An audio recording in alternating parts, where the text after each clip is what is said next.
Hello everyone. Class 10 political science chapter 2 federalism. इस chapter के पिछले वीडियो में हम लोगों ने फेडरलिज्म का मतलब जाना था, कितने तरह की सरकारें होती हैं इसके बारे में हम लोगों ने पढ़ा, फेडरलिज्म की क्या क्या विशेषताएं हैं, उसके ऑब्जेक्टिव क्या हैं, उसके आइडियल्स क्या हैं, उसके बारे में हम लोगों ने जाना। फेडरलिज्म में भी दो अलग अलग तरीक़ों की सरकार होती है, कमिंग टुगेदर और होल्डिंग टाइप, उसके बारे में हम लोगों ने समझा था। अब इस वीडियो में हम लोग इंडिया में, क्या इंडिया एक फेडरल कंट्री है, इस पर छोटा सा डिस्कशन करेंगे। वो कौन कौन से पॉइंट्स हैं जो इंडिया को एक फेडरल गवर्नमेंट बनाते हैं, हम लोग इन पॉइंट्स पर हम लोग चर्चा करेंगे। तो शुरू करते हैं। The constitution of India does not mention the word federation and declares India as a union of states. कि भारतीय संविधान में कहीं भी भारत देश के लिए फेडरेशन वर्ड का इस्तेमाल नहीं किया गया है और इसने कहीं भी इंडिया को यूनियन ऑफ स्टेट्स का दर्जा नहीं दिया। But India is a federal country because it fulfils the features of federalism. लेकिन भारत को हम फेडरल कंट्री इसलिए कह सकते हैं क्योंकि फेडरलिज्म की जो भी विशेषताएं होती हैं उन सारी विशेषताओं को हमारा भारत देश पूरा करता है। यानी कि यहाँ का जो पॉलिटिकल इन्वायरमेंट है वो पूरे के पूरे तरीके से फेडरलिज्म के सिद्धांतों पर ही अपना कार्य करता है, इसलिए हम भारत को एक फेडरल कंट्री कह सकते हैं। लेकिन संविधान में कहीं भी भारत को एक फेडरल गवर्नमेंट का या फेडरल स्टेट का दर्जा नहीं मिला है। There is a threefold division of legislative powers between the union and the state governments through 3 list.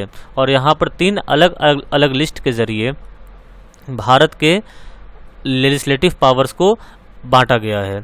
ये लिस्ट हम लोग यहाँ पर एक छोटे से इस ग्राफ में समझ सकते हैं कि जो कॉन्स्टिट्यूशन ऑफ इंडिया है उसने पावर का बंटवारा किया, union list, state list and concurrent list. इसके बारे में अभी हम लोग आगे डिस्क्रिप्टिव वे में समझते हैं कि यूनियन लिस्ट क्या होता है, जहाँ पर सेंट्रल गवर्नमेंट को ही सारे नियम बनाने के अधिकार हैं। स्टेट लिस्ट का मतलब कि स्टेट गवर्नमेंट को सारे नियम बनाने के अधिकार हैं, और कंकरेंट का मतलब कि यूनियन और स्टेट दोनों सरकारें मिलकर किसी भी नियम को बनाती हैं। जैसे लिखा भी हुआ है, central government has the power to यहाँ पर मेक होगा, ये मिसटाइप हो गया है, एल के जगह यहाँ पर के होगा, कि central government has the power to make laws, कि सेंट्रल गवर्नमेंट को कानून बनाने का अधिकार है। स्टेट लिस्ट में state government has the power to make laws, कि स्टेट गवर्नमेंट को कानून बनाने का अधिकार है। और कंकरेंट लिस्ट में central and state has the power to make laws. आइए इसके बारे में हम लोग डिस्क्रिप्टिव वे में समझते हैं कि इन तीनों लिस्ट का मतलब क्या होता है। What makes India a federal country, आखिर वो कौन कौन सी विशेषताएं हैं जिन्होंने भारत को फेडरल कंट्री बनाने में मदद की है। यानी कि संवैधानिक तरीके से फेडरल कंट्री हमारा देश नहीं है, लेकिन वो कौन कौन सी विशेषताएं हैं जिसको जो भारत ने इस्तेमाल की हैं अपने पॉलिटिक्स में ताकि ये फेडरल कंट्री बन सके। तो पहला यूनियन लिस्ट है। Only the union government can make laws on the subject mentioned in the list, कि यूनियन लिस्ट में जो सब्जेक्ट्स मेंशन्ड हैं उन पर सिर्फ सेंट्रल गवर्नमेंट ही कोई कानून बना सकती है। वो सब्जेक्ट कौन कौन से हैं, तो वो नेशनल इंपॉर्टेंस के सब्जेक्ट होते हैं, जैसे defence, foreign affairs, banking, currency. यानी जाहिर सी बात है कि डिफेंस के बारे में या फॉरेन अफेयर्स के बारे में या जो हमारे देश में बैंक चल रहे हैं उनके बारे में या करेंसी के बारे में, ये किसी स्टेट लेवल पर ये काम नहीं होते। डिफेंस किसी स्टेट की नहीं होती, डिफेंस पूरे देश की होती है। जो फॉरेन अफेयर्स हैं ये किसी स्टेट के नहीं होते, बल्कि ये किसी एक देश के दूसरे देश के साथ समझौते होते हैं। तो वो सारे काम जो देश के लेवल पर, जो नेशनल लेवल पर किए जाते हैं, उन कामों के बारे में जो नियम बनाने के अधिकार हैं वो यूनियन गवर्नमेंट को दिए गए हैं, उसे हम लोग यूनियन लिस्ट कहते हैं। स्टेट लिस्ट का मतलब only state government can make laws, कि जो राज्य सरकार है वही कानून बना सकती है। इसके सब्जेक्ट कौन कौन से हुए, जो स्टेट और लोकल इंपॉर्टेंस के होते हैं, जैसे पुलिस हुआ, एजुकेशन हुआ।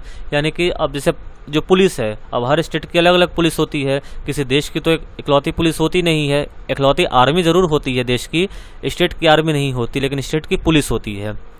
तो उस पुलिस के बारे में संबंधित जो भी कानून बनाना है वो कानून बनाने का अधिकार स्टेट गवर्नमेंट को है, न कि सेंट्रल गवर्नमेंट को। एजुकेशन, हर राज्य के अपने अलग अलग बोर्ड होते हैं, उस बोर्ड के अपने अलग अलग नियम होते हैं, जैसे बिहार बोर्ड है, यूपी बोर्ड है, मध्य प्रदेश बोर्ड है, राजस्थान बोर्ड है। तो जो स्टेट बोर्ड्स होते हैं, तो स्टेट बोर्ड्स के बारे में नियम बनाने का अधिकार राज्य सरकार को होता है, सेंट्रल गवर्नमेंट को नहीं होता। सेंट्रल गवर्नमेंट को सिर्फ उन बोर्ड्स के बारे में नियम बनाने का अधिकार है जो सेंट्रली एफिलेटेड है, जैसे CBSE, central board of secondary education.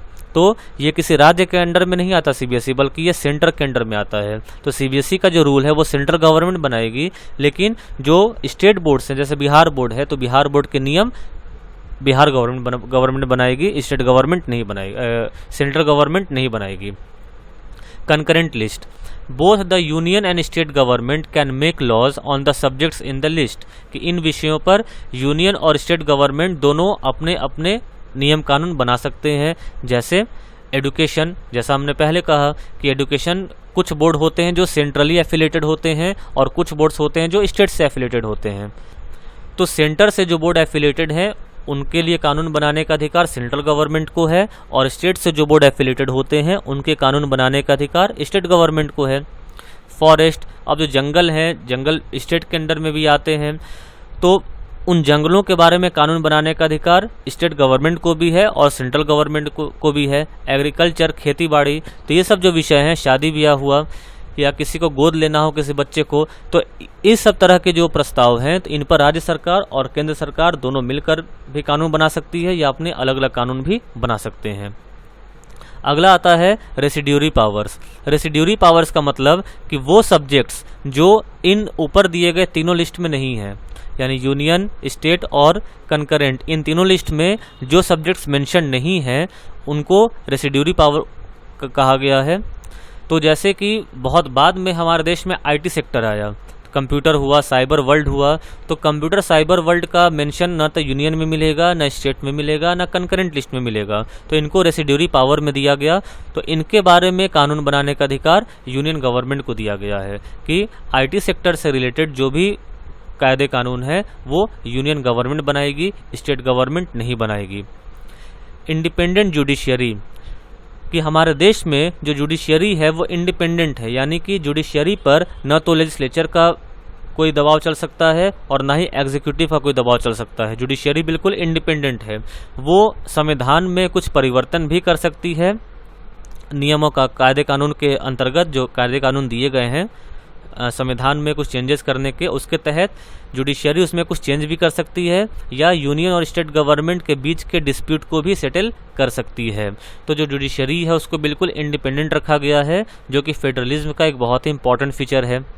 Financial autonomy of states, कि both union and state government have the powers of taxation to raise revenue to fund the government and develop the state, कि केंद्र सरकार भी tax लेती है और राज्य सरकार भी टैक्स लेती है, लेकिन दोनों के अपने अपने अलग अलग दायरे बने हुए हैं। अपने दायरों में दोनों सरकार जनता से अलग अलग तरह के टैक्स लेती है, यानी जो फाइनेंस है वो भी सेंट्रल गवर्नमेंट का फाइनेंशियल ऑटोनॉमी अलग है और स्टेट गवर्नमेंट का फाइनेंशियल ऑटोनॉमी अलग है।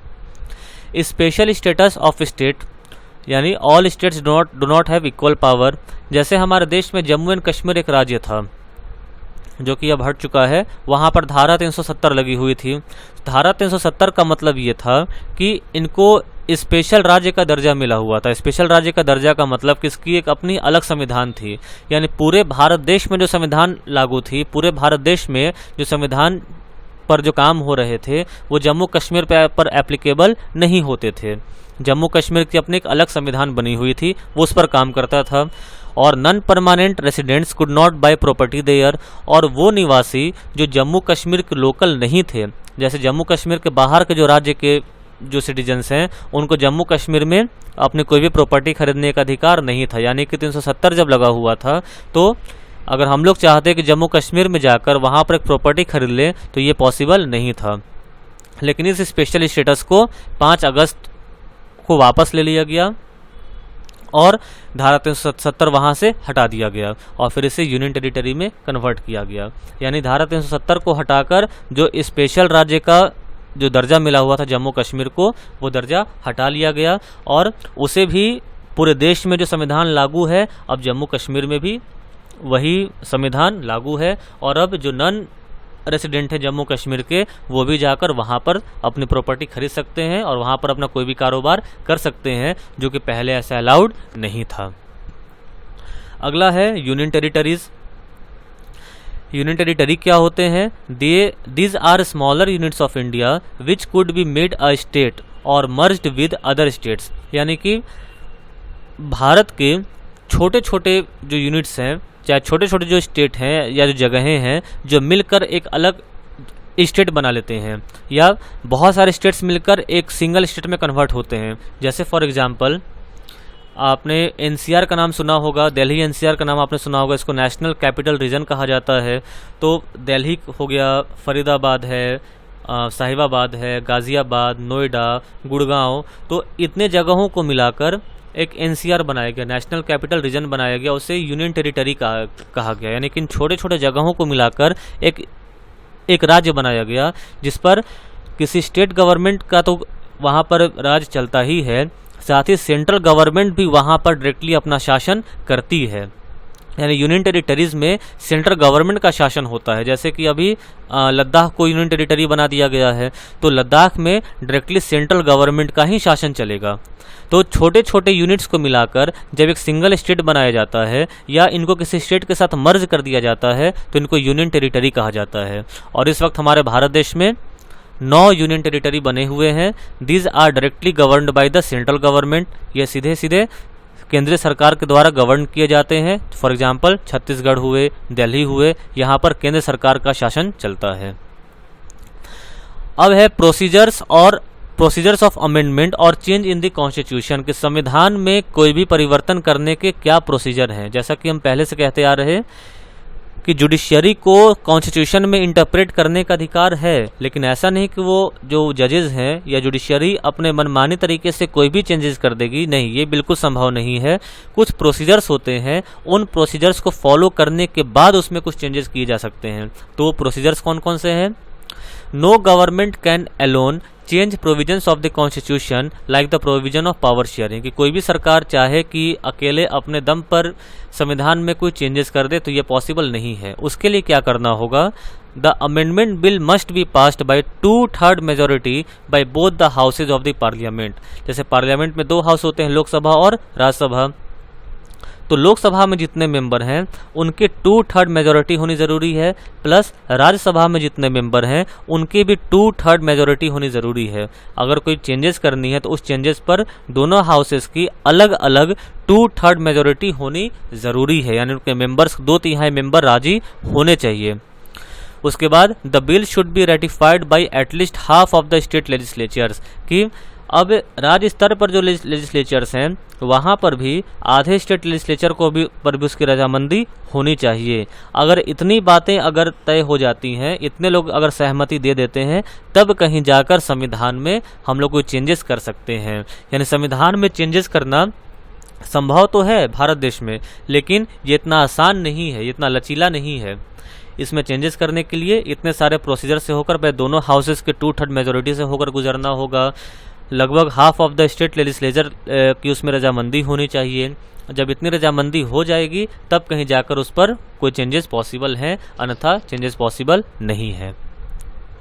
तो यहाँ पर हमने देखा कि जो इंडिया है वो किस तरीके से फेडरल गवर्नमेंट के कैटेगरी में आ सकता है। तो बिल्कुल आ सकता है, क्योंकि यूनियन लिस्ट है, state list, concurrent list, residuary powers, independent judiciary, financial autonomy, special status जो हट चुका है, यूनियन टेरिटरीज, और संविधान में कोई भी चेंज करने के अपने अलग नियम कानून बनाए गए हैं। तो ये सारे फीचर्स हमने पिछले वीडियो में फेडरलिज्म के फीचर्स में हम लोगों ने पढ़ा है कि इतने सारे फेडरलिज्म के फीचर हैं और ये सारे फीचर भारत देश में एप्लीकेबल होते हैं। इसलिए हम लोग ये कह सकते हैं कि इंडिया एक फेडरल कंट्री है, लेकिन कॉन्स्टिट्यूशन में ये बात कहीं भी लिखित तौर से दर्ज नहीं है। यानी हम लोग उनके सिद्धांतों पे कह सकते हैं कि इंडिया एक फेडरल कंट्री है, लेकिन संविधान के आधार पर हम लोग इस बात को नहीं कह सकते हैं।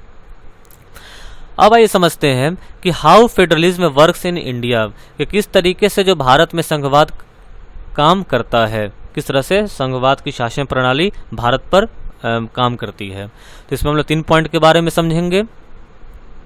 फॉर्मेशन ऑफ स्टेट, किसी भी स्टेट का बनना, लैंग्वेज पॉलिसी कि भाषा की क्या क्या प्रणाली है और सेंटर स्टेट के बीच में कैसा रिलेशनशिप है। Only the constitutional provisions do not make India A successful federal country, कि संविधान में सिर्फ नियम कानून जोड़ देने से ही किसी भी देश में, या हम अपने भारत देश की बात करते हैं कि संविधान में सिर्फ नियम कानून बना देने से ही भारत देश एक सफल संघीय देश नहीं बन सकता है। यानी सिर्फ नियम कानून बनाने से ही काम नहीं चलेगा, बल्कि जब तक, जाहिर सी बात है कि अगर कोई भी सरकार नियम बना दे, सपोज एक नियम जैसे बना हुआ है कि हमें रोड पर बाएं साइड चलना चाहिए, हमें दाहिने साइड नहीं चलना चाहिए, तो सिर्फ नियम बना देने से ही ट्रैफिक कंट्रोल नहीं हो जाएगा। जब तक हम लोग उस नियम को फॉलो नहीं करेंगे तब तक इस नियम बनाने का कोई फ़ायदा नहीं है। तो कोई भी नियम तभी सक्सेसफुल हो सकता है जब उस पर सही तरीके से इम्प्लीमेंट किया जाए। ठीक उसी तरीके से कॉन्स्टिट्यूशन में सिर्फ प्रोविजन डाल देने से इंडिया एक सक्सेसफुल फेडरल कंट्री नहीं हो जाएगा। The Indian federalism has been successful because of the nature of democratic politics and democratic temperament of people in India who respect diversity and live together, कि भारत में federalism इसलिए successful है क्योंकि यहाँ की जो पॉलिटिक्स है उसका नेचर भी डेमोक्रेटिक है और साथ ही साथ यहाँ के जो लोग हैं वो भी इस टेम्परामेंट के हैं कि वो अलग अलग विविधताओं का सम्मान करते हैं और उसके बावजूद वो साथ में रहते हैं। तो इंडिया को एक सक्सेसफुल फेडरल कंट्री बनाने में पॉलिटिकल पार्टीज के कार्यशैली का भी हाथ है और हम सिटीजन्स का भी हाथ है कि हम लोग भी उसको रिस्पेक्टफुली फॉलो करते हैं और साथ में मिलजुल कर रहते हैं। अगर हम लोग साथ में मिलजुल कर रहना बंद कर देंगे तो लाख नियम कानून बन जाए, जो हमारे अगर मेंटेलिटी हो जाएगी कि हमें साथ मिलजुल कर नहीं रहना है तो नियम कानून बनकर भी क्या करेगा। तो पहला पॉइंट इसमें फॉर्मेशन ऑफ स्टेट्स। तो स्टेट्स में कुछ स्टेट्स जो होते हैं वो भाषा के आधार पर बनाए जाते हैं और कुछ स्टेट्स जो होते हैं वो एथनिसिटी, कल्चर या ज्योग्राफी के आधार पर बनाए जाते हैं। तो हम लोग देखते हैं लिंग्विस्टिक स्टेट्स यानी कि भाषा के आधार पर बनी हुई स्टेट, जिसमें जो आंध्र प्रदेश है 1953 में आंध्र प्रदेश जो राज्य बना है वो भाषा के आधार पर वो राज्य बना है। Since independence in 1947 many new states have been created, कि 1947 में आज़ादी के समय या उसके बाद भी बहुत सारे नए स्टेट्स को बनाया गया। Some states were created on the basis of languages spoken by the people, जिसमें से कुछ जो राज्य हैं वह लोगों की बोली जाने वाली भाषा के आधार पर बनाई गई है। जो the first linguistic state was Andhra Pradesh, जिसमें पहला जो लिंग्विस्टिक स्टेट था यानी कि पहला जो भाषा के आधार पर जो राज्य बनाया गया था वो था Andhra Pradesh, created in 1953 after a strong movement led by the Potti Sriramulu for the creation of separate state for Telugu speaking people. यानी कि जब आंध्र प्रदेश में तेलुगु बोलने वाले लोगों ने जब अपनी बात रखी कि हम तेलुगु बोलने वाले लोगों की एक अलग से राज्य बननी चाहिए, जब उनका मूवमेंट काफ़ी स्ट्रांग हुआ तब जाकर 1953 में आंध्र प्रदेश नाम का एक राज्य बनाया गया, जिस राज्य में आपको सिर्फ तेलुगु बोलने वाले लोग ही मिलेंगे।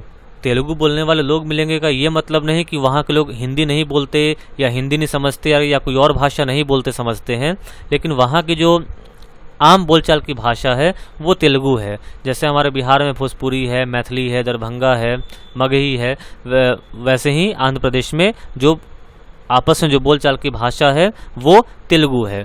तो उन तेलुगु स्पीकिंग पीपल ने अपने लिए एक सेपरेट स्टेट की मांग की और उनकी मांग को पूरा किया गया स्ट्रॉन्ग मूवमेंट के बाद 1953 में, जिसका नाम दिया गया आंध्र प्रदेश। लेकिन इसका ये मतलब नहीं कि वहाँ के लोग सिर्फ तेलुगु ही बोलते हैं, वो दूसरी भाषा भी बोलते हैं और दूसरी भाषा भी समझते हैं। और दूसरा है states created on the basis of culture, ethnicity and geography, यानी कि एक स्टेट को अलग बनाया गया। अगर हम देखते हैं कि किसी पर्टिकुलर भूगोल पर या किसी पर्टिकुलर भूभाग पर एक खास कल्चर के लोग रह रहे हों, एक खास एथनिसिटी के लोग रह रहे हों, तो उसको अलग एक स्टेट ही बना दिया गया, या उसकी ज्योग्राफी ही अलग हो तो उसे काट के एक अलग स्टेट ही बना दिया गया। जैसे कि उत्तराखंड है, झारखंड है, छत्तीसगढ़, तो ये जो राज्य हैं ये बाद में बने हैं। तो इन राज्यों को बनाने के पीछे का मकसद ये था कि इनकी ज्योग्राफिकल एरिया अलग थी, इनकी जो कल्चर है वो अलग था, यहाँ के लोगों के रहन सहन का जो तरीका है, खान पान का जो तरीका है ये अलग था। तो इसको एक अलग उस राज्य से तोड़ के एक अलग राज्य में बना दिया गया। जैसे कि उत्तर प्रदेश से टूट के बना उत्तराखंड, तो उत्तर प्रदेश की एथनिसिटी अलग है और उत्तराखंड की एथनिसिटी अलग है। तो पहले ये पूरा जो भूभाग था वो उत्तर प्रदेश के अंदर में ही आता था, लेकिन यहाँ पर ये देखा गया कि वो जो पर्टिकुलर एरिया जिसको उत्तराखंड कहा जाता है, वहाँ के लोगों का कल्चर, खान पान, रहन सहन और वहाँ का ज्योग्राफिकल एरिया बाकी के उत्तर प्रदेश के क्षेत्र से बिल्कुल अलग है। इसलिए उस क्षेत्र को अलग करके एक नया स्टेट उत्तराखंड बना दिया गया। वैसे ही तेलंगाना, तो तेलंगाना आंध्र प्रदेश से कट के बना है। तो अगर जहाँ देखा जाता है कि किसी बिहार से टूट के झारखंड बना, तो जब देखा जाता है कि किसी राज्य के एक पर्टिकुलर भूभाग जो है वो बाकी राज्यों से अलग है, यानी कि वहाँ का कल्चर अलग है, हो सकता है वहाँ की बोली भी अलग हो, खान पान अलग है, तो उसे एक काट कर अलग स्टेट बना दिया जाता है ताकि उन लोगों के अंदर एक अपने अलग स्टेट होने की यूनिटी जागृत हो सके। तो Nagaland, Jharkhand, Uttarakhand, Chhattisgarh and Telangana were created to maintain their ethnic identity and their geographical location. तो इन राज्यों को अलग बनाया गया ताकि वहाँ के लोग अपनी अलग पहचान को बरकरार रख सकें और अपने ज्योग्राफिकल लोकेशन को भी एक अलग पहचान दे सकें। The leaders feared separatist tendencies if linguistic states were created, but the fear proved false because the formation of linguistic state has made India more united and had eased the administration। तो शुरू में जब इन states को अलग बनाया जा रहा था, तब जो नेता हैं, जो पॉलिटिकल पार्टीज के लीडर्स हैं, उनके मन में एक भय था कि ऐसा न हो कि अलग स्टेट बनाने से उनके अंदर एक अलगाव की भावना आ जाए, उन्हें यह लगे कि हमें काट के अलग कर दिया गया। लेकिन उनका ये डर गलत साबित हुआ, बल्कि इसका प्रभाव उल्टा पड़ा। जब ज्योग्राफिकल एरिया के आधार पर, भाषा के आधार पर जब इन राज्यों को अलग बनाया गया, तो उनके अंदर एक नई यूनिटी हो गई और यूनिटी होने से वो अपने आप को अलग महसूस नहीं किए, बल्कि वो अपने आप को ज़्यादा सशक्त महसूस करना शुरू कर दिए और उनका जो विश्वास है वो भारतीय डेमोक्रेटिक पर और ज़्यादा ही गहरा बैठ गया। उनको ये लगने लगा कि जो सरकार है वो हमारे बारे में भी सोचती है, इसलिए उसने हमें एक अलग राज्य बनाकर हमें दे दिया ताकि हम मिलजुल कर एक संस्कृति के लोग एक साथ रह सकें। तो ये था फॉर्मेशन ऑफ स्टेट। अगला है लैंग्वेज पॉलिसी, कि कौन सी लैंग्वेज पॉलिसी अपनाई गई। तो India does not have a national language, कि भारत की कोई नेशनल लैंग्वेज नहीं, कोई राष्ट्रीय भाषा नहीं है। आमतौर पे ये कहा जाता है कि हिंदी हमारी मातृभाषा है, ये कहा सही बात है, लेकिन संविधान में ऐसा कहीं लिखा हुआ नहीं है कि हिंदी हमारी मातृभाषा है। हाँ, हिंदी सबसे ज़्यादा बोली जाने वाली भाषा है हमारे देश में, यहाँ तक कि भारत की जो ऑफिशियल लैंग्वेज वो भी हिंदी बना दी गई है। यानी जो राजकीय भाषा है, राजकीय मतलब कि जो भी सरकारी जो कामकाज होगा वो हिंदी भाषा में ही होगा, इसका दर्जा हिंदी को दे दिया गया है। लेकिन हिंदी को एक नेशनल लैंग्वेज के तौर पर संविधान में कहीं भी वर्णित नहीं किया गया है। तो India does not have a national language. Hindi is the official language of the union government and it is officially promoted also by the government, कि भारत को सेंट्रल गवर्नमेंट के द्वारा ऑफिशियल लैंग्वेज घोषित कर दिया गया है और इसे प्रमोट भी किया जाता है। यानी कि सेंट्रल गवर्नमेंट का जो भी जो पत्राचार होगा वो हिंदी भाषा में ही होगा, लेकिन स्टेट गवर्नमेंट अपने लोकल भाषा में भी पत्राचार कर सकती है, लेकिन आपस में। लेकिन अगर उसे सेंट्रल गवर्नमेंट से कोई ऑफिशियल अगर उसको पत्राचार करना हो तो हिंदी भाषा में ही करना होगा। English was adopted as a secondary language for 15 years for till 1965, but it still continues just because of the demand of the non Hindi speaking states. कि इंग्लिश को सेकेंडरी लैंग्वेज का दर्जा दिया गया था, लेकिन सिर्फ 15 सालों के लिए, यानी 1950 से 1965 तक के लिए ही इंग्लिश को सेकेंडरी लैंग्वेज का दर्जा दिया गया था। लेकिन हमारे देश में जैसा कि हम लोग जानते हैं कि विविधताएं हैं, बहुत सारे डाइवर्सिटी हैं, अलग अलग भाषा बोली जाती है। तो अभी भी कुछ राज्य ऐसे हैं जो कि फ्लुएंट हिंदी स्पीकिंग रीजन नहीं है, जैसे आंध्र प्रदेश है। साउथ में अगर हम लोग चले जाते हैं तो साउथ में फ्लुएंट हिंदी लोग बोलते समझते हैं, लेकिन फ्लुएंट हिंदी नहीं बोलते समझते। तो उसके लिए, तो उन लोगों के लिए, उन लोगों के डिमांड पर अभी भी इंग्लिश को सेकेंडरी लैंग्वेज का दर्जा दिया गया है, ताकि वो लोग भी आपस में या एक दूसरे से जो नॉन हिंदी स्पीकिंग है वो हिंदी स्पीकिंग से भी उन बात करने के लिए कॉमन मीडियम बना रहे, और इंग्लिश भाषा को सेकेंडरी लैंग्वेज अभी भी रखा गया है। There are 22 scheduled languages listed in the 8th schedule of the Constitution, और संविधान के 8वें शेड्यूल में 22 शेड्यूल लैंग्वेज दर्ज हैं, यानी कि 22 लैंग्वेज जो हैं वो संवैधानिक तरीके से भारत देश के माने गए हैं। States are allowed to have their own official languages, और राज्य को यह अधिकार है कि वह अपनी अलग ऑफिशियल लैंग्वेज बना सकता है, यानी कि जो उसकी आम बोलचाल की जो भाषा है स्टेट उसका इस्तेमाल कर सकता है आपस में पत्राचार करने के लिए। A candidate opting for central government job can opt for any of the scheduled 22 languages, और जब भी आप किसी सेंट्रल जॉब के जब फॉर्म भरेंगे तो वहाँ पर आपको 22 भाषाएं मिलेंगी, और उस 22 भाषा में से आप किसी भी भाषा को चुन सकते हैं अपने लैंग्वेज सिलेक्शन के लिए। तो ये था हमारे देश का लैंग्वेज पॉलिसी। तीसरा हमारा है सेंटर स्टेट रिलेशन, जिसके बारे में हम अगले वीडियो में चर्चा करेंगे। तो इस वीडियो में हम लोगों ने देखा कि भारत एक फेडरल कंट्री, किस तरीके से हम कह सकते हैं कि भारत एक फेडरल कंट्री है, और किस तरीके से भारत को जो फेडरलिज्म है वो भारत में कार्य करता है, जिसमें हमने फॉर्मेशन ऑफ स्टेट्स के बारे में देखा और लैंग्वेज पॉलिसी के बारे में देखा। इस टॉपिक को हम लोग अपने अगले वीडियो में कवर करेंगे।